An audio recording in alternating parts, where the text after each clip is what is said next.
I regrettably used to work at a hotel in our town. Our town had gotten hit by a hurricane a few months back, and a lot of houses were badly damaged, so a lot of people vacated the place. The hotel is about a 20-minute walk from my house. The town and hotel name I'll leave out of this, as I really just don't want anything traced back to me. The hotel was a very standard bed and breakfast type place.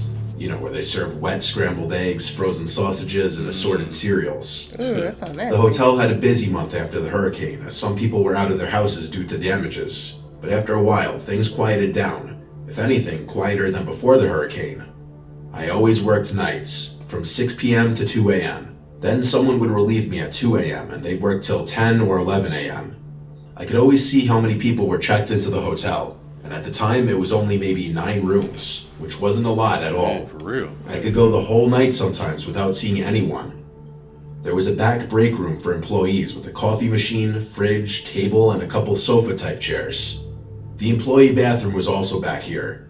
At night, I spent most of my time back here. There was a bell at the front desk that people would ring if they needed anything. I was in the back when I heard a deep voice from the lobby saying hello repeatedly. I got up and went through the door leading to behind the counter and saw a man on the other side of the glass. There was a glass barrier with an opening underneath about 10 inches high. He said he needed towels.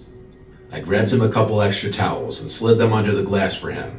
He grabbed them rather aggressively, shot me this weird look, then walked to the room's hallway. I stayed in the lobby now, sitting in the rolling chair by the monitors. And I just watched that man on the camera walk down the hallway. I don't blame you. He was looking around weirdly. Then he started rubbing the towels on his face. I said out loud, "What in the world?" Then he got in the elevator. So I went back to the break room. It was maybe 10 minutes later when I heard a voice again from the lobby. Hey. It was the same voice. I walked back out and that man was standing on the other side again. He said very loudly, "My key card is broken." I asked what his room number was. He said it was something random like 2C, something with a letter in it. Our hotel room strictly had numbers, no letters, so I knew this man was lying. Right. I It's told time him, for you to "Sir, go. our rooms don't have letters. Are you sure you're staying here?" His reaction was not something I was expecting, or was it something I wish I ever had to be victim to? He threw the towels on the floor, started smiling, slightly tilting his head as he got closer to the glass. When his face was practically pressed up on the glass, he said, "I'm going to kill you," still What? with a smile on his face. Then he said it again, louder, and again. Each time he said it, it got louder until it was almost a scream. I screamed back at him, "I'm calling the police." And I did. I picked up the phone and showed him as I dialed 911. He kept his disturbing smile as he now started mocking me, calling the police. As I spoke to the dispatcher on the phone, explaining very loudly what was happening in front of my face, the sick man laughed and headed for the door in a slow walk. I don't care what a job tells y'all. Have some protection. You're right. Have some kind of protection, because you don't defend yourself, you lose your life, then that's gone, your family. You can always get you another job. Have you some protection at the place that says you don't need protection. And I know a lot of jobs don't even, too, there's something different. Like, say if you would run off and leave, abandon the job, then they want to fire you. They want to fire you. Or you get robbed or something like Robbed, that. yeah. They want to fire you. So Man, that's... whew. it's like Amazon workers. They say Amazon workers ain't allowed to have weapons. And they go in yards with different stuff and crazy. Crazy people. Carry out some weapons. I told the dispatcher he was leaving, and when he was gone through the doors and out of sight, I said he was gone. She asked me if I still wanted an officer to show up, and I Yeah. said no, it's all right. What? So the next couple hours of my shift went slow. I decided, for obvious reasons, to hang around in the lobby now instead of the break room. I need an officer. There was one guest who checked in during this time. At around 2 a.m., my relief came. I clocked out and was free to go home. I walked outside to the parking lot. It was cold out. I remember wishing I brought my coat. I walked with my hands in the pockets of my light jacket and my hood up. Then I heard a voice in the parking lot. I turned around. There was a line of bushes that covered the first floor windows of the hotel. It came from the bushes. I don't know what the voice said. I didn't care. I walked faster now. Once I got out of the parking lot, I was on a main road for a brief minute, but there were no cars on the road in this quiet town at this hour. After a minute, I turned left down a residential street that would eventually turn onto my block. It was dead silent out, not even the sound of any distant traffic. Just the sound of my shoes hitting the pavement. And then the sound of someone else's shoes hitting the pavement behind me. Whoa. Only it was the sound of someone running, as if on their tiptoes, trying to be quiet. By the time I turned around, they stopped. There was a car right behind me, and I almost knew that there was someone hiding behind it. I heard laughing, and then a familiar voice saying quietly, "I'm going to kill you, bitch." Ooh. Without even seeing him, I knew it was that man. I looked around, planning out my next Man, move. want to get him for I real. couldn't outrun a man, let alone wearing my work shoes. I looked at the nearest house. It had an upstairs light on. Someone was awake. I would go run and ring the doorbell for help. I looked back at the car, and I saw him. That man, peeking his eyes out from behind the car as he inched around it to the front. When he got to the hood, the rest of his face and upper body were exposed, and I could see his disgusting, crazy smile again. I ran for the house, screaming, "Help me." I made it to the front door and rang the bell at least 3 times, and that's when the man grabbed me and started choking me, whispering in my ear, "Die, bitch." In that moment, I thought my Why? life was flashing Right. before my eyes. And then an angel in the form of a man opened the front door to the house and screamed, "Hey," at the man choking me. The man's grip was released from my neck and I fell to the floor. I never turned to watch the man run away. But the man from the house helped me up and brought me inside. He gave me water and called the police for me, and I explained the whole story to the police. They collected the CCTV footage of the man from the hotel and put feelers out to track him. I was called into the police station when they did a lineup of people who looked similar to the man on the CCTV footage, and I was asked to point out which man I thought was him. I looked at all 5 of them for like 5 minutes, and I ultimately said it wasn't any of them. Wow. I don't know if the pressure and nerves got to me, but in the moment, I truly didn't recognize him to be in that lineup. I hope to this day I didn't make a mistake and let that man roam free. Oh man, you still out there? I kind of, Damn. I hate to kind of tell you, you kind of did. You because did. the first time you called the cops and then he left, you thought he left, you said you don't need a, You didn't need an officer. you to didn't need the still officer to come. come. You should have, Still get an officer to still come. get the officer. So But that what- was like a mistake right there. Why did that man want to kill himself? Right. What was it about him that it was that serious? The one that Kill him? Like, why? people are crazy. Yeah.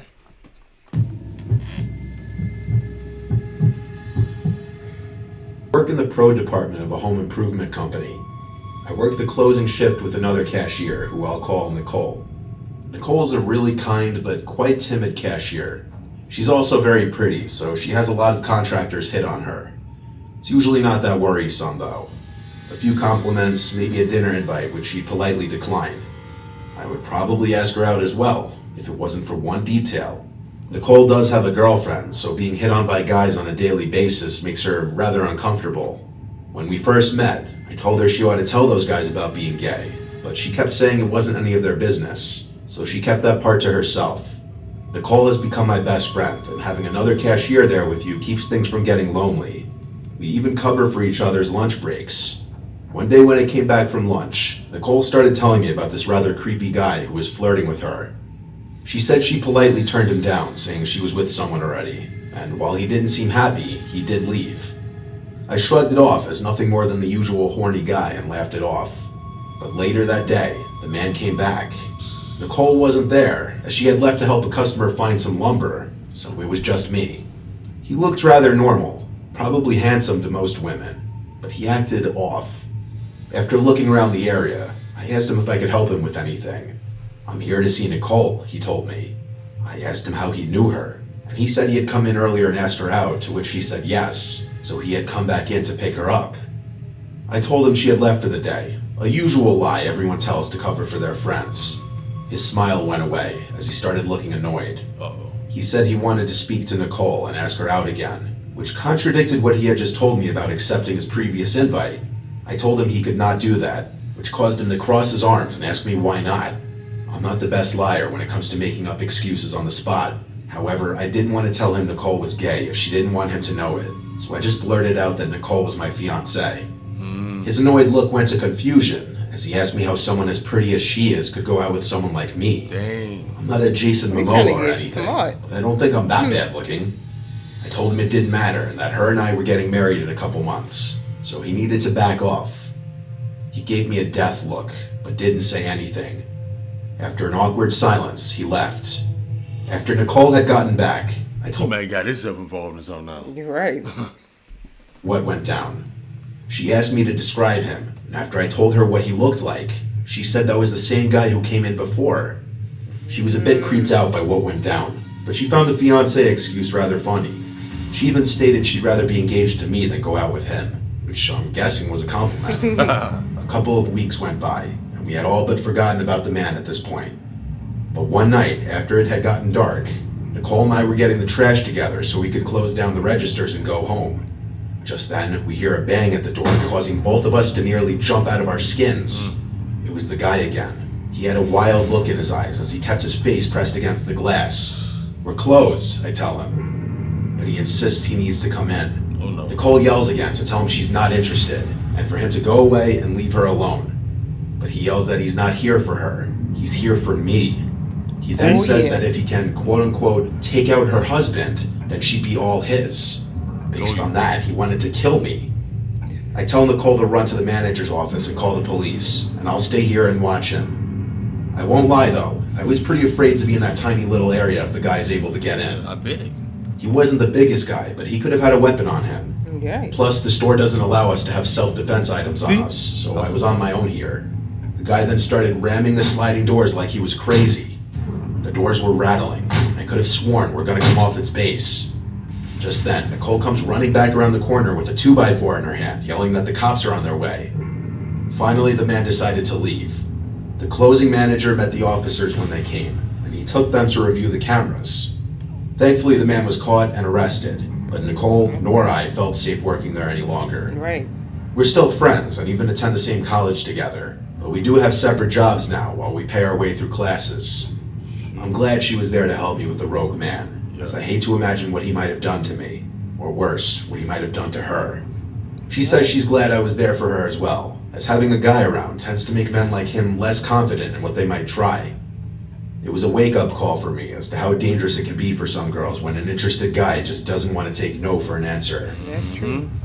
That happens all the That's so time. crazy why some men don't know how to Take no for fight rejection. There's plenty of people out here. Right. That's Be weird. careful out here, y'all. So this happened a little over 2 years ago now, and I wanted to share it somewhere just to look back on it one day and never forget the lesson I learned. It was 2016 and I had just started a new job at a motel. It was low pay, but I needed an office job. One of my friends, Michael, got me this job. For a few days, I did training with the owner in the mornings. For 2 nights, Michael trained me. Our job was the 11 p.m. to 7 a.m. shift. Nothing exciting, checking guests in and doing paperwork. My boss, or the owner, went away with his wife on vacation for a week, which is attributed to the swift training I had to endure. So it was my first night alone on the night shift. There was a monitor with security cameras around the motel's property, and large glass windows all around the office building with a glass door. There was no night window like most motels have. It was fairly early in the night, at about 1 a.m. I was just doing my normal check-in paperwork. That's when a man walks in and asks if we have any rooms available. Usually if someone's sketchy, my boss has me lie and say no, but he seemed normal at the moment. Without hesitation, I said, yes, of course, just for one? And he replies, yes.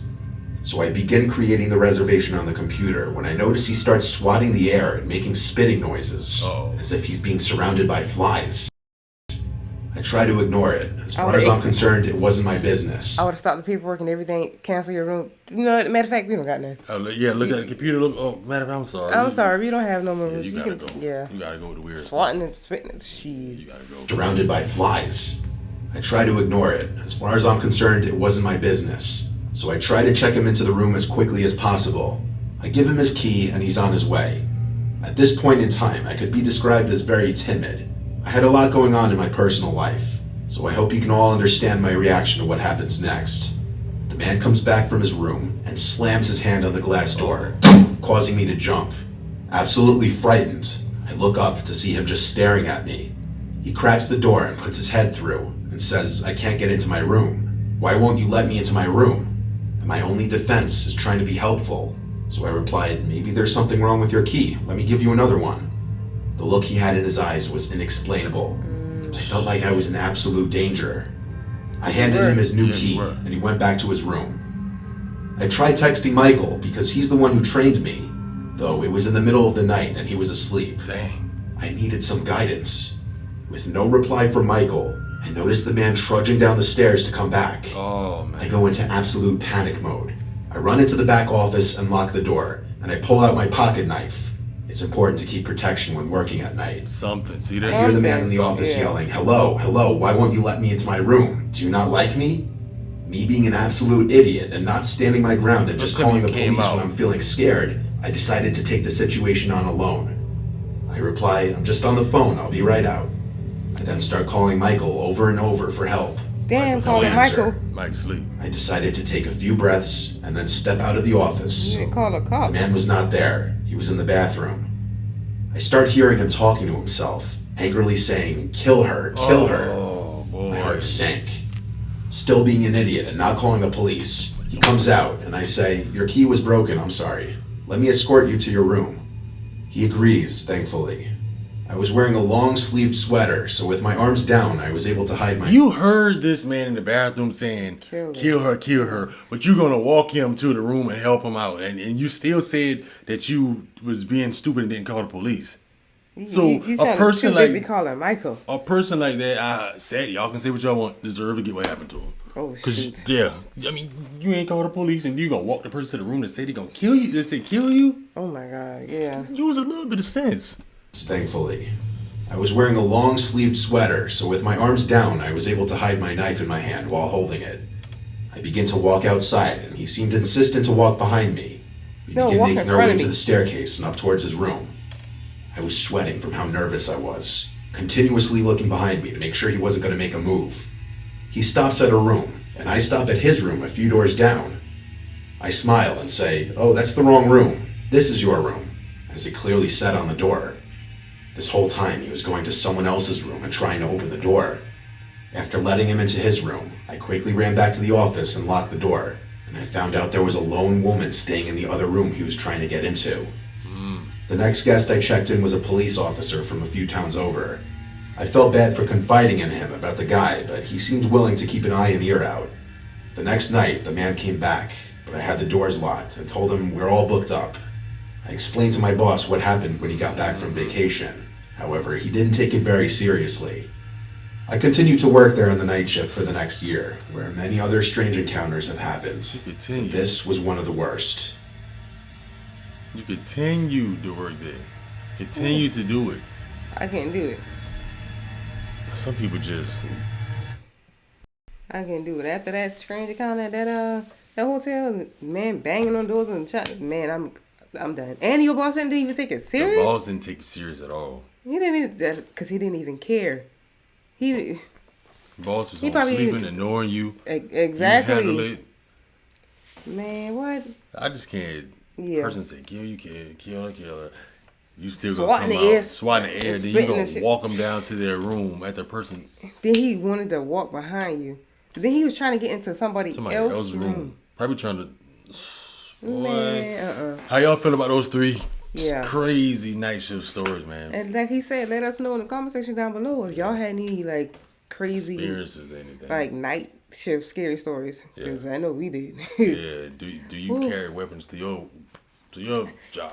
I don't. I carry weapons. I carry like mace and the little pokey things or whatever like that. But yeah, I ain't used to carry nothing. But you have to because if you live alone and you work a night shift, you gotta leave the house at night alone, walk out to your car. You never know who's watching you. Because having a job is one of the dangerous things. We know about that. That's one of the dangerous things because people know your schedule. They know when you're leaving out and they know what time you return. And it's worse if you work at nighttime. Right. You a female, especially.